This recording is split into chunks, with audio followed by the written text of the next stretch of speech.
ఆది గారు, ఈ పారానార్మల్ యాక్టివిటీ అన్న పదం వింటేనే కొంచెం భయం వేస్తుంది. ఎందుకంటే there have been an number of videos which we have seen on యూట్యూబ్లో వాటిలో చూస్తూ ఉంటాం, where people have really gone and experimented. మీరు ఎంతవరకు నమ్ముతారు ఇది? నిజం చెప్పాలంటే ఈ సినిమా ముందాక అంత నమ్మకం ఏం లేదండి. దాని గురించి ఎక్కువ చదివింది లేదు, ఏం లేదు.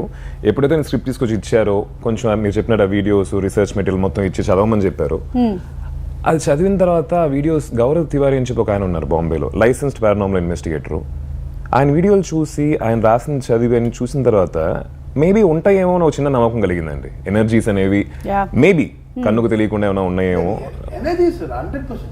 ఎనర్జీ లేని చోట తెలిసిపోతుంటాయి మనకి. లాస్ట్ టైం ఒక డాలస్లో షోకి వెళ్ళాము, వేస్తే రాంచ్లో ఉన్నాం. రాంచ్ బుక్ చేసి మేమే కుక్ చేసుకుందామని ఉంటే వి వెంట్ టు వన్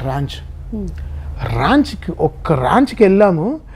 వెళ్ళిన వెంటనే ఒకలాంటి నెగటివ్ వైబ్. హిస్టరీ అన్ని తీసి చూస్తే అసలు కమెంట్స్ అన్ని వెళ్ళి, ఆ ర్యాంచ్ అన్ని కమెంట్స్ వెళ్ళి చూస్తే ఎవడు వెళ్ళొద్దు, ఆ ర్యాంచ్కి వెళ్ళొద్దు, హాంటెడ్ ర్యాంచ్ అని అసలు ఎన్నో వర్స్ట్ రివ్యూస్ ఉండింది. ఇంకా బయలుదేరామని చూడండి, పరిగెత్తామని చూడండి. ఆ షూలు కూడా, అక్కడ పెట్టిన షూలు కూడా నీట్గా సర్ఫ్లు అన్నీ వేసి కడిగేసి అసలు ఇంకా వేరే లెవెల్లో పరిగెత్తేసాం. అసలు అది మాకు అది తెలిసిపోయింది. ఆ వైబ్ కూర్చుని ఏదోలాగా ఉంది. సాయంత్రం 6 o'clock 7:30కి వెళ్ళాం.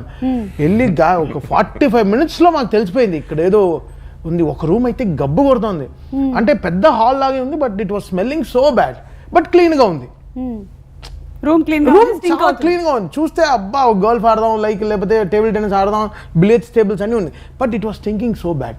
ఏంట్రా నువ్వు చూస్తే అసలు రివ్యూస్ అన్ని చూసి చదివితే, oh this house has some activity, you better don't stay in this place, it's good అని వెళ్ళిపోండి అని చెప్పారు.